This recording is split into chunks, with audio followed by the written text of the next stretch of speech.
Hey guys, this is Leviathan, and welcome back to Wizard101, episode 6. In this episode, we are going to start off by talking to our teacher here, Halston Baelstrom, because since we turned level 7, right here, level 7, he has a quest for us that will give us a spell, so let's go ahead and talk to him. So, you want to do some research, huh? Great. Librarian Harold Argleston needs a Leyden jar. He's been doing a lot of experiments lately. The task at hand is to build one. Go to Lady Oriole and get some copper for the lining. Okay, god dang it. We gotta go all the way to Lady Oriole and Unicorn Way, so I'm just gonna pause the video while I walk there because it's pretty far, so I'll see you guys in a minute. Alright, so here we are at the hedge maze. Let's go inside and talk to Lady Oriole.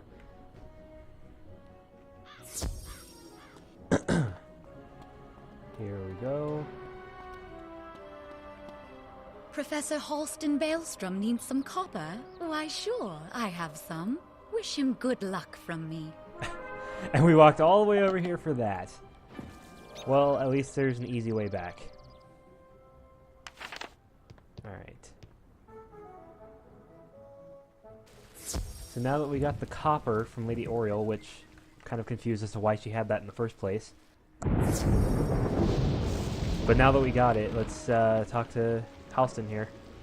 Excellent work. Now, let me line the jar with copper. Finished! Okay, now you'll need to talk to Torrance and fill it with rainwater. You should know what to do from there.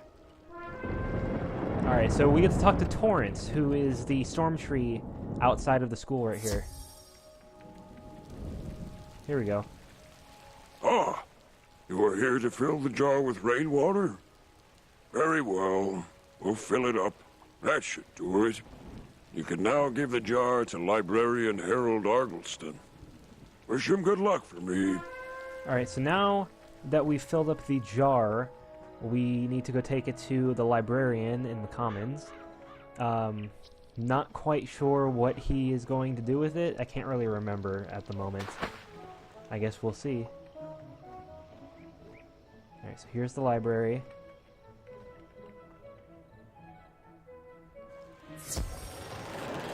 Let's talk to him. This is excellent. Just what I need for my experiments. Tell Professor Baelstrom thank you for me. Is this part of the same quest?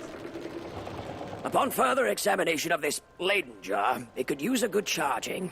Could you take this outside the library and charge it? Alright, there we go. I was kind of... I didn't know if that was part of the same quest or not. You hear a hissing deep within the earth. So, you need that charged? I can help you with this. Yay, we got attacked by a thunder snake. That's perfect, thanks. Tell Professor Baelstrom thank you for me. Alright.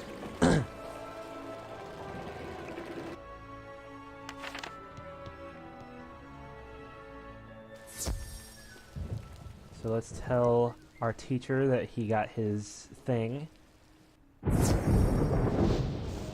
So Harold Argleston liked the Leyden jar. Oh, that's excellent news. But you ended up doing most of the work. Here is a little reward for you. Alright, so we just learned Storm Prism, which is a very useful spell. Basically, what it does is if we're fighting storm enemies, our storm attacks won't be as useful against them because they are storm, so they resist it. So what this does is this converts our storm attacks into myth attacks, so it actually boosts damage against storm enemies instead. So right now it's not very useful, but I'm sure once we start doing Triton Avenue, which I plan on doing, I don't know if I should do it right now or if I should do it in the next episode. I do know that right now we're going to go to the Pet Pavilion, so yeah, let's go ahead and do that really quick. Pet Pavilion, wait, where's the quests? Pet Pavilion, here we go. So this is where we go whenever we need to train our pets. And I'm probably going to be going here from now on to help train this pet, which I really need to rename this pet too, because you can rename them in the shopping districts. So I really need to rename it. Alright, so this is the pet pavilion. Why, hello there, my fine young friend. Have you by any chance participated in the dynamic display that is the Wizard City Pet Pavilion? It's a captivating cavalcade of prodigious proportions. Near this very spot are fine vendors of pets and pet provender. That splendid structure over there is the hatchery. The Pet Derby offers all manner of enticing entertainments and delightful distractions for wizard and pet alike. What's that? You've something from Ambrose? That old rascal. Let me see what you've brought, then. Milo Barker takes the package Merle asked you to deliver. He sniffs at it, then shakes it. From inside the box comes an outraged, muffled oink. I'd wager my reputation this is a piggle of some sort. I'm not sure what Merle thought we'd do with it. We're overstocked as it is. How about you keep this one? Alright, so we just got a piggle as a gift, which piggles are not usually very good pets, so yeah. Might I be of some service educating you in matters relating to pets and their profound possibilities? The Wizard City Pet Pavilion has experts aplenty. They'll merrily monopolize your concentration with a wealth of useful information. So speak, if you will, to all of them. You can start with my little green friend here, Sir Nigel Higginbottom. He'll tell you more and can set you upon the right path. Alright, so let's go ahead and talk to Mr. Higginbottom. Why, hello there, wizard. You may address me as Sir Nigel Higginbottom of the Marleybone Higginbottoms. All reputation, no doubt, precedes us. I say, with no humility whatsoever, that pets are capable of an amazing variety of tasks. This very pavilion is the ideal place to learn about them.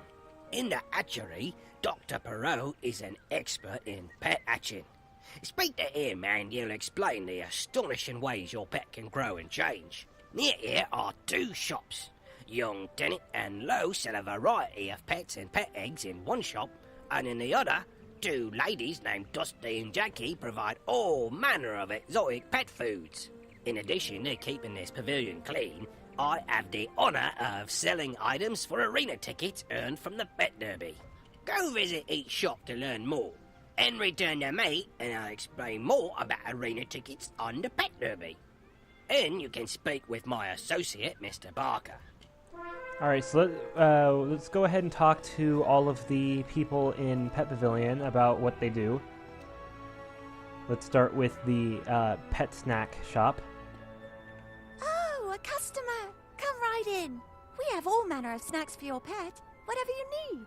After your pet completes a training game, it will be hungry. You can reward your pet with a tasty snack.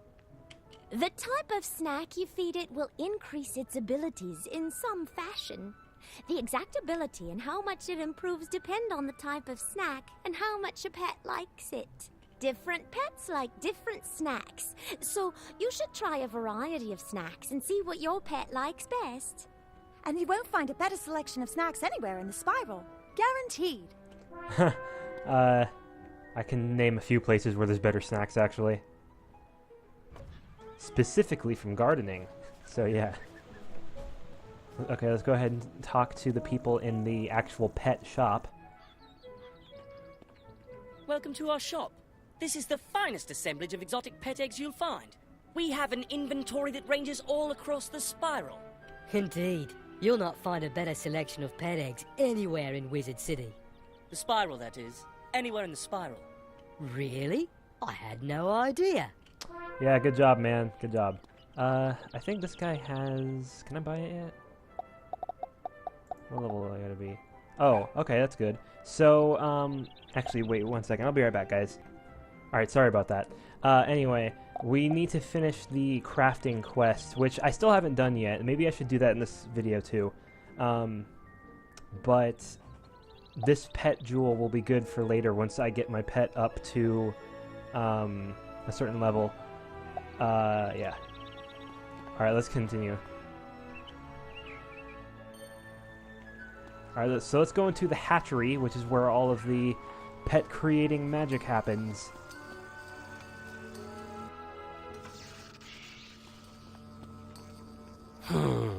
What are you waiting for? Take a seat in the hatching machine and we'll get started. Where's the other pet? Oh, my mistake. You're not a pet. Serves me right for not paying attention. That would have been a disaster. This is the hatchery, where pets can hatch new pet eggs. It's a remarkable process. Simply stand on the sigil near the hatcher and choose 2 adult pets you'd like to use. Then press the hatch button. If 2 wizards want to collaborate, both must stand on the sigil. Each can contribute a single adult pet. When you both press the ready buttons, voila! A new egg! If 2 wizards work together, they'll hatch 2 eggs. The egg will take after one of the original pets. Which pet and which trait, who can say?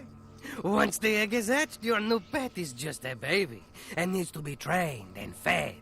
You can train your pet with the mini-games offered in the pet pavilion. As you train your pet, it grows older and will develop new talents and powers. Pet talents help you in magical duels, while derby powers are used in the pet derby. Some rare pets are extremely powerful, with astonishing abilities. I really must get back to my work, so unless you're ready to hatch a pet... Maybe soon. Maybe. Yeah, getting a really good pet is very complicated, so let me just finish talking. I'll explain it a little bit more after we finish talking to all these people, so yeah. I trust that your tour of the grounds and its services was as entertaining as it was educational. As I mentioned previously, it is my honor to offer a wide variety of fine and unique items in trade for arena tickets. You'll earn arena tickets if your pet does well in the pet derby, or you'll receive gold as a consolation prize. You can use arena tickets to buy things here, or from my friend Diego over on Unicorn Way. Mr. Barker will no doubt wish to regale you with information about the wonderful world of the pet derby, so I won't detain you any further. Alright, so let's go ahead and talk to Mr. Barker again. Well there, my prodigious prestidigitator. What did you think of our pet pavilion? I trust that my admirable associates bent your ear enough? Prestidigitator? What? Now that you've seen what wonders the Pet Pavilion offers, I encourage you to take advantage of the ample assortment of delightful diversions to train your pets. Your energy governs how often you may train your pet. It returns over time, but if you need more energy and cannot abide, you may purchase an energy elixir from the Crown Shop. If you don't train your pet, it won't grow up. So it's very important to pay attention to your pet and train it as much as you can. If you've an interest in participating in the Pet Derby, I am just the fella you need to speak to. Just a moment, though. Before I set your precious pet upon the perplexing paths of our Pet Derby, I must ask that you avail yourself of the information provided in the 2 rule books nearby. One of the books is generous with guidance about practice matches, while the other volume summarizes those that are ranked. Go and peruse them at your leisure, and stroll on back to me when you're sufficiently schooled. Alright. In the Pet Derby, you can race your pet in practice matches for fun, with nothing to gain or to lose. The Practice Pet Derby is a good way to learn the course and obstacles for each different track, and see which track your pet is best suited for. Alright. In the Ranked Pet Derby, your pet will race against other pets with prizes such as arena tickets or gold. The last place pet receives gold, while the other pets receive arena tickets. Your pet's wins and losses are measured on your character sheet, and your pet will gain ranking in the Pet Derby based on its performance. Let me explain the basics of the Pet Derby so that I might enhance your experience. There's a lot to go over, so I recommend you make yourself comfortable and pay attention. You can race your pet in the Pet Derby by going to one of the 2 book pedestals in the Pet Pavilion. One is for practice matches, the other is for ranked derby races. Practice derby races are classed by easy, medium, hard, and epic. You can create a new match, or you can quick join a match that has already been created. You will see the cross swords icon in the upper right corner of your screen when your pet is in the queue for a pet derby race. When the race is ready, you will see a screen letting you go to the arena. The goal of the pet derby is to come in first, steering your pet past obstacles and using your pet's derby powers against other pets. You can control your pet with the arrow or the WASD keys. It will go forward on the derby track automatically. The up arrow cheers your pet, making it go faster. The space bar helps your pet bypass obstacles, jumping or ducking each hurdle. You must time it just right. Hitting an obstacle slows your pet. Your pet's position in the race is displayed in the upper left corner of the screen. Under the position number is your pet's time for the race and what lap of the race you are on. On the upper right corner of the screen, the racetrack shows flags indicating where all the pets are on the derby track. Your pet's flag is largest, and its color matches the position number. Your pet has a resource called morale, displayed on the bar at the top center of the screen.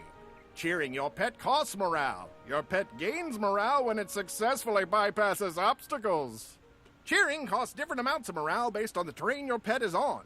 The cost is based on the terrain type and your pet's attributes. The attribute used has its icon next to the morale bar. Your pet's derby powers are the round icons in the top center of the screen, just below the morale bar. You can click these with your mouse, or you can use the 1, 2, 3, 4, and 5 keys to activate them. Derby powers can boost your pet's performance, hinder other pets, put obstacles on the track, force pets to change lanes, or other tricks. You can mouse over a power's icon to see what it does. Effects on your pet appear as icons on either side of your pet. Helpful effects are on the left. Bad effects are on the right. A countdown timer shows how long each effect remains on your pet. Try to steer your pet through the floating stars. They will give your pet speed bonuses and give your pet temporary immunity from other pet powers. Avoid bombs and banana peels. Bombs will slow your pet down, and banana peels will slow and cause your pet to change lanes. And now that you've done your homework, it's time to play. I'll wager you can barely contain your enthusiasm, so step right up, ready your pet, and let's go! Alright, so after that very, very long-winded explanation, basically, the Pet Derby is a race that you can use your pets for. It's very, like, the ratings and stuff for it are very similar to PvP. As you can see here, where the PvP stuff is, there's also Pet Derby stuff. So yeah, and I don't do Pet Derby stuff, like, at all.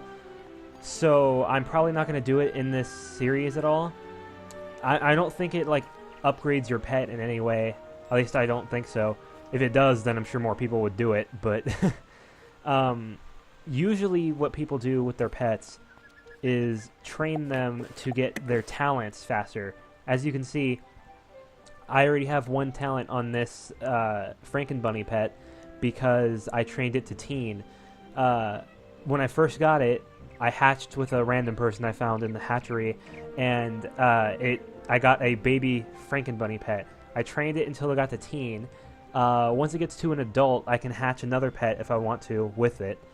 But then there's also Ancient, Epic, Mega, which Mega is the last one that you can do that'll give you a talent. And then Ultra is the last level, I guess you could say, where it doesn't give you a talent, but there are certain jewels that you can put on your pet that you can only do if they're Ultra. So it's kind of like giving it another talent, because when you put a jewel on a pet, it's like you're customizing the talent that it gets for Ultra. So it can be very useful to get your pet to Ultra. Not that many people do it, though. So yeah. Whenever I'm coming to the Pet Pavilion, it'll definitely be off-screen, and I'll just be playing the pet games over here so I can level up my pet so it'll get better stats and stuff. And I'm really hoping that I get a healing effect, because this has Maycast Infallible, which is a spell. You can also get Maycast Fairy, which is similar to this Pixie. So it's really useful to have a pet that can heal you. I'm also kind of hoping that it gets storm damage as well, but I'm not sure because the person that I hatched it with didn't have storm damage on it, and the pet that I hatched it with didn't have storm damage on it either. So when you hatch pets, whatever talents they have on them get mixed and matched into the new pet. So unfortunately, I hatched this pet with a fire pet. So this pet might actually get fire talents, which isn't good because I'm not fire, so they're not useful to me. Anyway, there's one last thing I want to do in this episode. I'm going to check out the fishing really quick. It probably won't take that long because the quest that it gives you involves you having to go to different areas of Wizard City and catch fish, and that'd be very tedious. So I might just like show you fishing a couple times on screen and then probably never do it again. So yeah. So here we go. Hello, Wizard. I'm Lucky Hookline, famous fisher and Pisces collector. You might have heard about the 60-inch whopper I caught. No? Ah, well, let me tell you, fishing is a terrific hobby, and you won't find a more relaxing pastime, If you like, I can teach you how to cast for fish. Magically, of course. Then you can catch your own whoppers.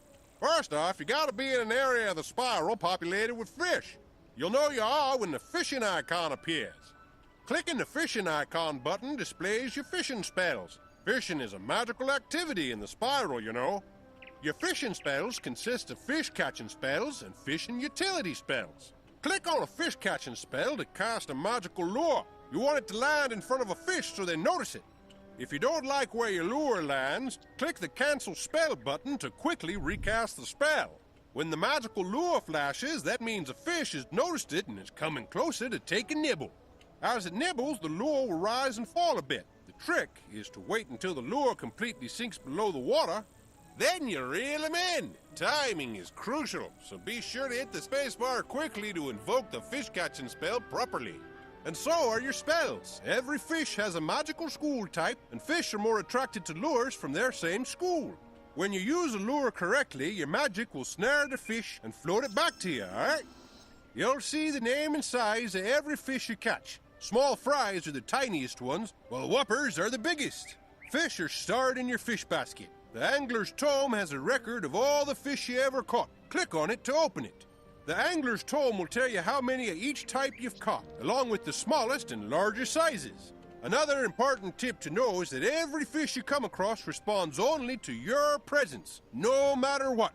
So don't worry about competition, or that other wizards will scare away the fish. You're the only one who can do that. Now that I've explained the basics of our magical fishing, let me give you the Lesser Frost Lure. It's a good basic lure spell. Go to the water behind old Zeke over there and use the Lesser Frost Lure to catch a frost decoy and a nice cuda. Alright, so I forgot to mention, after we got out of the pet derby area, or the pet pavilion, if you didn't notice a few episodes back, once I got the Frankenbunny pet, that little green orb down here by where my health and mana is, that's our energy, which we use for different hobbies like fishing and gardening and stuff like that. So now that we're by water, we have this button right here on the right. So we click that and it brings up our menu. It takes away our mount. I don't know where my pet is. Apparently it didn't want to show up. But as you can see, there are the fish shadows in there. So what we do is we kind of have to aim a little bit by kind of positioning ourselves in a way where the lure will land in front of the fish. And see, that was good. So now we just have to wait until the lure sinks into the water completely. So yeah, this is the part where it kind of takes a minute. Come on. Come on, fishy, fishy. There we go. And then you click it as fast as you can, and then... Got it. Got a frost decoy. So there's supposed to be another one in here somewhere. Oh, we just leveled up, I think. Didn't we? Oh, we leveled up to level 1. Alright, so let me see if I can get another one really quick. Nope, that was a bad place. Let's try it again. Dang it. Got to back up a lot more. See, this is another part, is position yourself in a way that the fish will notice it. There we go. I hope we catch the other one we need. Alright, come on. Alright, there we go. Yep, there it is. That's the only other one we needed. Alright. So let's go ahead and talk to the dude over here. The bird guy. Look at the sizes of the frost decoy and ice cootie you caught. I reckon that must have taken a bit out of you. As you may have noticed, fishing costs energy. Never fear, your energy will replenish over time. But we need to get on with your next fishing lesson. So here, have this energy elixir so we can get started. You ready for your next fishing lesson now? Yeah, sounds like someone's hooked on fishing. Let's get started. You're a bright kid, so I'm sure you noticed that the lesser frost lure I gave you is an ice school spell. And you probably also noticed that the frost decoy and the ice cuda are both ice school fish. Ice fish like ice lures. You can catch non-ice fish with your lesser ice lure, but you'll have a better chance if you buy the other school lures. I have lures for each school I can sell you. They're not required, but they will help you with your next objective. Catch one shark spear, a mechanical armor head, a catfish, a garfish, a fish sandwich, a mainstream decoy, and bonefish. Yeah, because I'm nice, I'm not gonna tell you to catch 7 fish and just wish you luck. I'm gonna give you luck. Alright, so a couple things just kind of happened at once. So he gave us an energy elixir that replenished our energy back to full. It kind of didn't help that we leveled up immediately, though. Because when you level up, your energy gets replenished anyway. So that kind of was a useless energy elixir. But also he gave us a minor fishing luck elixir, which makes it easier to catch fish, because sometimes you won't catch them and they'll just swim away. Now he has the other fishing spells here, one for each school, for each fish. They're pretty expensive, as you can see, 1,000 for each one. So again, I'm not going to be getting into fishing right now. I'm probably going to stop the fishing right now. But I just remembered that I also wanted to do the crafting quest really quick, so I'm going to do that. But first, since we leveled up to level 8, we can get another spell. Ah, you've been working hard. Come see me. I have something new to teach you. So if we go back to our teacher, he should have a new spell for us. Over here.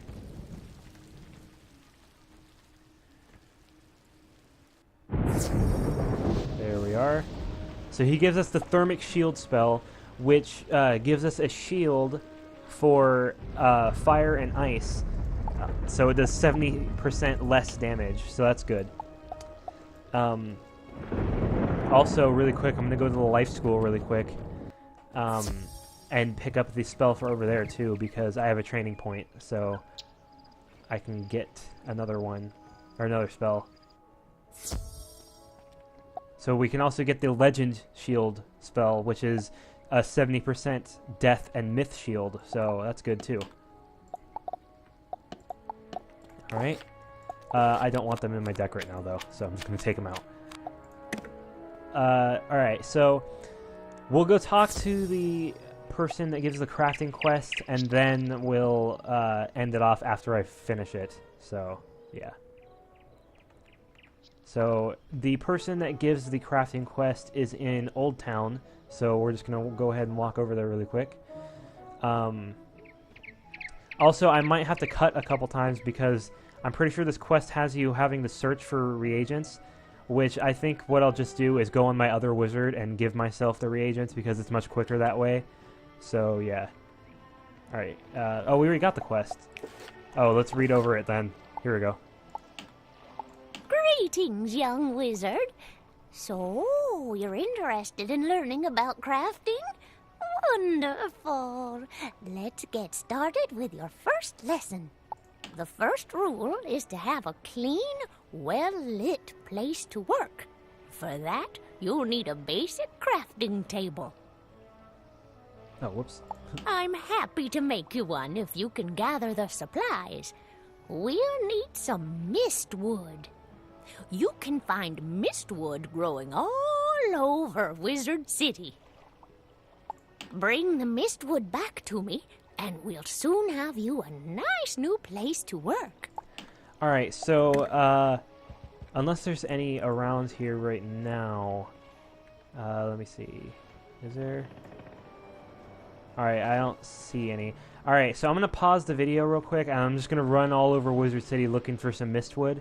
It doesn't count any mistwood you already have. You have to actually find mistwood during this quest, so I'll be right back while I find that. Alright, so I found the mistwood. It took me a couple minutes because I couldn't find any anywhere. But now that we got it, let's go ahead and talk to her real quick. That mistwood should do nicely. Miss Tangletree gets to work with hammer, plane, and saw. In a few moments, you have a nice little work table. Now, with a basic crafting table, you have a place to work. Now, with your work table, you can begin to learn the fine trade of crafting, making your own items. First, you should place the basic crafting table in your dorm room or castle. Your first assignment is to make 2 daggers of absolution. You should have no difficulty. You'll need to buy a recipe from me and then gather the required ingredients. When you've got all your ingredients, use your basic crafting table to make the athames. When you have made 2 daggers of absolution, bring them back to me and I'll award you a novice crafter badge. So remember to bring them here when you're finished. Good luck. I can't wait to see them. Alright, so we need to buy the recipe from her. Do we have enough money? Yeah, we should. Yeah, definitely. Alright, so this recipe, we need to have 2 sapphire, 4 black coals, 2 mistwood, and 2 cattails. But because we need to make 2, we need to double all of these. So it'd have to be 4 sapphires, 8 black coals. We already have the 4 mistwood and 4 cattails. So we can actually just buy the sapphires and black coals from this guy. So we need 8 of these. And we need 4 of these. So now, as you can see, all we need now is just 3 more cattails. There's some cattail right here. Have you brought the 2 daggers of absolution I asked you to make? If you don't have both of them, I can't help you, dearie.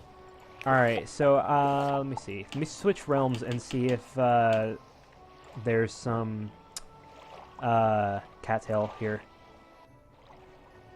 There is not. Okay. So what I'm going to do is, again, I'm going to go search for cattail because I'd rather do that than switch to my other wizard just to give myself 2 cattails. So I'll be right back. Alright, so I found the 2 cattails, so now we can craft the daggers. I'm here in my dorm room because the way you craft, really quick, I might as well just put down whatever decorations I have just because I can, I guess. You can also put pets in your house if you don't want them in your backpack. So there we go. So let's go ahead and move this out of the way, just to like right there or something. And then here's the crafting table.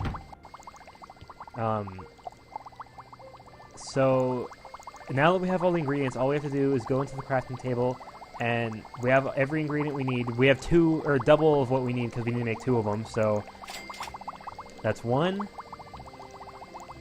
And we have to wait a few seconds because we only have 1 crafting slot, and this other slot right here is for pet hatching because you can only hatch a pet every 24 hours. So I think it's 24 hours. I can't remember. But everything that you craft, depending on what it is, the crafting timer will be longer. But since these are just like the beginner crafting things, it's only 30 seconds, so it's not that bad of a wait. There's some gear that you can craft later that you have to wait hours for the timer to go down, but you also get more timers, so it's not really that bad. So now that we have the daggers, we can take them to the crafting person in Old Town. and give them to her, and then she'll give us a novice crafter badge, which means we can craft some more stuff.